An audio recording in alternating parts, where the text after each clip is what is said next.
How we doing, everyone? This is Dr. B. Welcome back to my channel. I have an outstanding show for you today. I was able to catch up with my good friend Jamie Nelson. He's a former student of mine, and he's also a pre-ICWA survivor. ICWA is the Indian Child Welfare Act. Prior to this law being passed in the late 1970s, Native American children were being taken out of their homes by the tens of thousands and being adopted into non-native homes. Jamie is a survivor of this system. I've known Jamie now for almost 20 years, and since that time, he's gone on to do some really amazing things in the community. He's worked on several important projects here in the Valley, some of which he's going to talk about in this video. Again, it's a short conversation, but we packed a lot into this discussion, and I think you're really going to get a lot out of it. So let's jump right in. All right, this is Dr. B, and we're here in front of the Social Justice Center. Beautiful courtyard out in front of us, and I'm with my good friend, former student, Jamie Nelson. It's good to catch up with you, my friend. Yes, sir. And like I said, you're a former student of mine, and you now work here at Fresno City College. Why don't you tell us what you do here? Right now, I'm an office specialist in the general counseling department. So I work with the counselors organizing their calendars, managing and supervising the student aid staff over there, and just sort of providing supports to the students as well. Wonderful. And you've just done so much here in our local community. You are local. Can you tell us a little bit about your Indigenous, culture, tribal affiliation? Yeah. So I'm born and raised here. I moved away for a little bit of time, about a year or so, but most of my 47 years have been here locally. I'm a pre-ICWA survivor. Won't get into the nuts and bolts of that right now, but essentially we were adopted as Native children. I'm Yokuts, Choinumni, and Mono. Been here my whole life. Yeah, and your story is very, very powerful, and maybe another time we can get more into that. But you've done a lot of work in the Native community on a lot of special projects. Maybe you can tell us a little bit about the work that you did on your signage and how that came about and the results of it. Yeah. So during 2020, there was the Black Lives Matter movement that was really in full gear, and there was a march in downtown Fresno where DeAngelique Jackson spoke, and she spoke with such conviction, and she was doing something to help change in this community. And I thought to myself, I'm in my mid 40s and I haven't done anything substantial at all. I've just sort of lifted my typing finger, said some things here and there, and had the the right belief system in place, and my morals are in place when it comes to these subjects, but I hadn't really done anything. So at that point I decided I'm going to take on something massive. I don't know if I can move this. I don't know if I can make anything happen outside of just a Facebook post or whatever, but I pushed towards the removal of the Fresno High School mascot, and that eventually happened. Frankly, it didn't take that long for it to happen. It took about 6-8 months or so, something like that, for them to remove the mascot. And then from there, I started thinking about how can I go about, with my limited sort of platform, how can I go about getting money into the hands of Native organizations here locally, while also creating a land acknowledgement type piece. And there's I just got the idea while out running that what if I just came up with some land acknowledgement yard signs? And I thought that's kind of corny, but because it sounded corny at first. It's like I'm gonna have political signs in the front yard. But then once we hashed it out, once we got the artwork in place, it looked really cool. We had 2 different colorways. Those things went pretty fast, and I was able to get $8,500 into the hands of Fresno American Indian Health Project so that they could use towards Native youth and elders as well. So, and how many signs did you create? I don't remember the number of signs. It got to be such a point where I still have a few left. I have 25 left, but there were boxes of them, and it was more about how can I just get these out? What can I do to move these signs? So it almost became about the dollar amount, and as I guess as I guess silly as that might sound, that's where we're trying to get that money into the hands of organizations that can use that money. They know how best to utilize that money. So I kind of clung to the idea of let's try to get as close to 10,000 as we can get to. And that's, I utilized pretty much all of my resources, all of my time and energy to make that thing happen, because I'm kind of a loner. Despite the music that I've done and the thousands of shows that I've done, I tend to stick to myself. So that was me stretching myself out a lot to try to both engage with community and get those funds into the hands of And that organization. $8,500 is no small feat. Yeah. I mean, in the sign, it's very powerful. It's very simple. Yeah. And they're all over Fresno now. And Yeah. I have one in front of my house, but wherever I go, it seems like this sign will pop up. And it's pretty incredible. And how did people react to it when you were, out and about kind of, presenting these? I think it's sort of what you just said. They recognized how the idea was rather simple, but it's super effective, and that there wasn't anything like that being done in the area. So it just worked. It's a simple, effective tool to both create a land acknowledgement piece in your front yard or at your office space.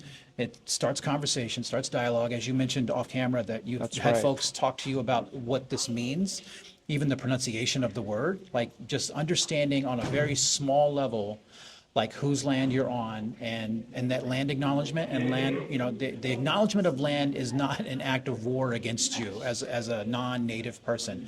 It's the simple historical context of the land that you're on, because that context is often lost through history. So And there's so many people around the country that are living on native land, because wherever you go in the Western Yeah. Hemisphere, it's native land. Yet they don't know the original people, the First Nations. Yeah. And this was a very simple, wouldn't call it a very political, but certainly very effective way of being able to educate people. Yeah. And for me, I have people ask me about the sign all the time when I'm out in my front yard, washing my car, talking to my neighbors. They've asked me about it, and the reaction has been, fairly positive. And I'm sure the reaction wasn't always positive. And some of the things that you've done. Maybe you can tell us a little bit about the Fresno High mascot Yeah. issue and how that came about, how you got involved in that, and then the outcome. Yeah. Okay. So again, like it goes back to that the speech that was given by DeAngelique Jackson at that Black Lives Matter rally. I was there, by the way. Yeah, I it was such there. a powerful speech, and Super powerful. Just man, it woke so much. It stirred so much in me to just do something and just go online, because that was the resource at the time. Just like throw something out there, and this was the thing that I came up with while I was again out running. I do a lot of processing of energy while I run, and I thought, well, I did a little bit of searching online about the subject to gauge how long that thing had been there. I know that when I was out on my runs, I would run by the front near, I can't think of the name of the building in front of Fresno High, but I would run in front of the sign there, and you would see that image. It was always there, just on that concrete slab. And I thought, well, this has been here since I was a kid. I know that that our people have been fighting for close to 7 decades to try to remove these harmful mascot images. There has been some movement within it, but locally I had never heard anyone introduce the idea of removing that one, right? That's the granddaddy of them all here. That's right. So I just made the inquiry I sent it to the wrong spot. I sent it to my local city council person at the time, and then they sent me to the right spot, and then I got a hold of the district, and it started to move rather quickly. We had meetings with the district, meetings with different board members, and by December of, I want to say 2020, that thing was voted out. Yeah, so we're kind of on 4 years, right? 4 years, 4 yeah, years yeah. now. And there's been some really powerful things that have happened recently. S Valley was renamed to Yeah. Yokuts Valley. Yeah. And, there's a lot of hard work. You've made it sound really easy. You've made some of these accomplishments and this hard work on your part sound easy. But there's a cost to it as well. And Yeah. maybe you can kind of share just like the struggles and you want to do something, but at the same time, along with that, you do get Yeah. pushback. Yeah, I think what people fail to recognize is we're carrying our history with us. We're carrying the load of just colonization on our backs, on our minds. So when we step into those spaces, it's not easy. As much as it was a fun venture for me to try to raise money for a local Native organization by selling these land acknowledgement yard signs, we're selling land acknowledgement yard signs because people have essentially erased us. So it's that's a heavy toll when you're walking into those spaces and you're trying to explain the history of either your own life, because that's what I can account for most, and then on a macro level, trying to explain like what Yokuts people are and how they're related to the different tribal nations that are in this specific area, the different like offshoots of that, and Mono people, and you start getting into the territory of explaining Native history. And that is always a complex conversation. And it always comes with an extra burden. And then if you're doing it the way that Roman Raintree was doing it, with the removal of the name S Valley and changing it to Yokuts Valley, that came with actual human pushback. People were like threatening that guy, And telling that he guy terrible experienced some things. violence as well. Yeah, Yeah. like he was catching all of that sort of colonial settler violence and just staying in the game. And as much as you're in the game, I've always likened it to like a 12 round boxing match, right? Like you may complete that match, and then afterwards the doctor's with you and you're at the hospital and they're telling you that you sustained massive damage. I know that you were in there because you're a pugilist, you're a fighter, and you're going to swing away and you're here to win, but you're not taking account of what's happening to your mind and your body. And that was something that happened both with me and with Roman Raintree and a lot of other natives who are probably watching this that can relate to this idea. Yeah, social justice issues are difficult to involve yourself in for that reason specifically, because it does take a toll Yeah. socially, psychologically, and that's why I have so much respect for people who are willing to do this hard work. And the Fresno High mascot there, it just seemed like that was always going to be a fixture of that school, and it always bothered me all these years. It never felt right seeing these mascots that are so stereotypical, that don't represent the local indigenous culture whatsoever. And to see people like yourself and others take on that struggle, and see the community come together was really amazing. It was absolutely incredible. And also the speed in which it was done. But like you said, there is a cost to it. Yeah. And I always tell people, getting involved in social justice issues is an amazing thing, but there's a flip side to that. And so maybe you can offer up some advice for people who want to get involved, but also need to care for their own well-being, their own spirit. Like, what advice would you give them? To be measured. I'm a runner, I run a lot. I've ran to the point that I've sustained some stress fractures in my knee before, soft tissue issues. And what I do is I take account for that. I understand that that's going to happen. Now I have to be measured about my approach. You have to be disciplined. You have to set out a regimented plan. You can't just give every part of your life, soul, and being to a cause, because if you render yourself ineffective through burnout, then you're no longer of use to both yourself and to your family and to the movement. So just be measured. And even if that means sometimes saying no, like that's a tough one, because I had to say no recently to some things. And it took a toll on me because I felt like, no, dude, you have to get in the fight. You can't just say no to things. But I recognized that I was not in a right space. And it came after, frankly, the Supreme Court ruling on the ICWA case. That's right. I'm a pre-ICWA survivor, so that took just reading about that and doing interviews. I did some interviews with some national news organizations, and just they're like 2 minutes long. But after that 2 minutes of just pouring myself out into these interviews, you have this release, you just feel like this dump off of energy that you don't have any fight left in you. That, my God, are we doing this again? Are we going to take our kids again? Are they going to come for our babies again? Like, that's where your mind goes.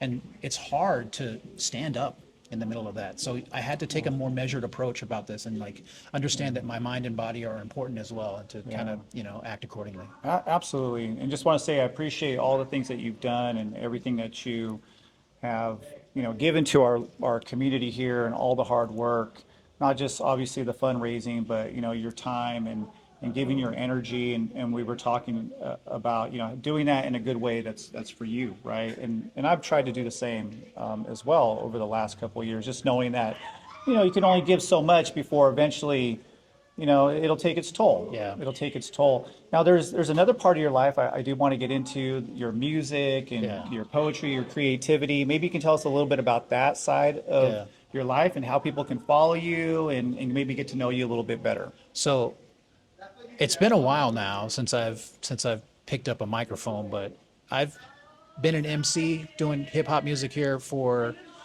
what, since June of '95. That's like almost 30 30 years. years. Yeah, which is wild. It's boom bap type, golden era type hip hop, so it's not the in thing right now. Like it's not whatever's happening now in the current thing, but yeah, I came up doing MC battles. I came up just battling here locally. I spent way too much time on the campus of City College just battling dudes by the fountain or by the cafeteria or anywhere they wanted to get some, because that was just how it went down back in the '90s. So yeah, it's fun, dude. Like I love it. I still write, I still record, but I don't record for like album purposes or show purposes. I think that part of my life is kind of behind me. That part of my life might be behind me, but I still love the idea of creating. I still love the idea of sort of mapping out a song, writing it out, and then recording that thing for When was the last show basically that nobody. you've done? Dude, it's been 5 years, roughly. I've thought about doing it, but I don't want to be Willie Mays with the Mets, right? We think of Willie Mays as a giant. We think of him as one of the greatest players of all time. And then there was that period of time when he was with the Mets where he was just like an old dude that should have probably retired. So I'm cognizant of the fact that I don't want to go out limping. I went out with a pretty good little run, so felt Well, good just about it. so you know, I was talking with somebody probably about 6 months ago, and your name happened to come up, and this person knew you as, one half of the Argyle Pimps. Oh, yeah, yeah. And so people, still play your music, follow your music, and Yeah. this individual is really interested in your life today. So, man, you made an impact in that regard as well. And Yeah. maybe you can tell us a little bit about the music side and where your inspiration came. Like, how did you become interested in hip hop and battle raps and all that? Yeah. Okay. So, when I was adopted, my brother, my sister, and myself, we were placed into three separate homes for adoption. It was pre-Indian Child Welfare Act. So the family I was adopted into, we lived by Roding Park, and in the early '80s, that neighborhood was cracking as far as like both like drugs and hip hop. The inception of hip hop had just hit, so I was hearing nothing but like cool hip hop type music in the neighborhood, seeing pop lockers, things of that nature. And then when my dad moved us over to the Blackstone and Bullard area, I met some kids in the neighborhood who were also interested in breakdancing and b-boying. It ended up not being my path. I'm uncoordinated as hell. I couldn't do the dances or whatever. But I remember we used to post up in front of Toys R Us and just like I would pop lock for money so I can go in and buy G.I. Joe figures and like He-Man figures and stuff like that. So from there, I started to get into the rap side of things. I was a big West Coast guy when I was younger, so it was like all the staple artists from that time, like NWA and like DJ Quick, artists like that. The first album I bought was the DOC's "No One Can Do It Better," which is one of the greatest rap albums of all time. I happened to pick a good one at that time, and then I started branching out into the more of like what was referred to at the time as like East Coast rap. But it was stuff that had sort of a conscience to it. That the lyrics mattered, and they were telling stories and creating these narratives around their stories. And like I was into that, and from there I just started doing, frankly, Christian rap. I was in the church at the time. I was trying so hard to assimilate, and what Christian rap afforded me, it afforded me a stage because they would just give me one every week if I wanted it at youth group. So I was getting a very early seasoning on stage work, just trying out my lame ideas on people till eventually those lame ideas started to kind of trim away into refined, cooler ideas. And then by the time the mid 90s hit, I was doing like, quote, secular battle raps, and then getting involved in like doing shows here in the Tower District, across town, like, different spots downtown. So like, yeah, it just sort of like took off from there. It never got to the point where I was like, gonna make it in music, but dude, we did some stuff that was just incredible. Like we were able to do a lot of things with that stuff. The music is incredible. And one thing, man, I just always had so much respect for you going back to, when you were a student of mine, just your ability to articulate yourself and your creativity and the poetic mind that you have. It's certainly something that not a lot of us have, and you have that gift for sure. And your music was incredibly influential. Maybe you can just share with people who are have that creative side and maybe how to let that come out. Like, what advice would you give them? Yeah, so I was painfully reserved, shy, quiet, perhaps even traumatized from the stuff that went on during my youth. So the last thing I ever wanted to do was to put myself in front of a group. I remember my very first, I'll call it performance, but it was like a Christmas open mic thing at our church at the time. And I was like, I'm gonna do original rap material. I was terrified. I remember I put a hoodie on, I put the hood on, I turned my back to the stage, walked into the dark recesses of the stage, and just kicked my rhymes. And that was how it started. And eventually it got to the point where, like it got so nuts that I was told, like, in 2013 around that time, that like your show is nuts, dude. Like it's crazy. Like you give so much energy.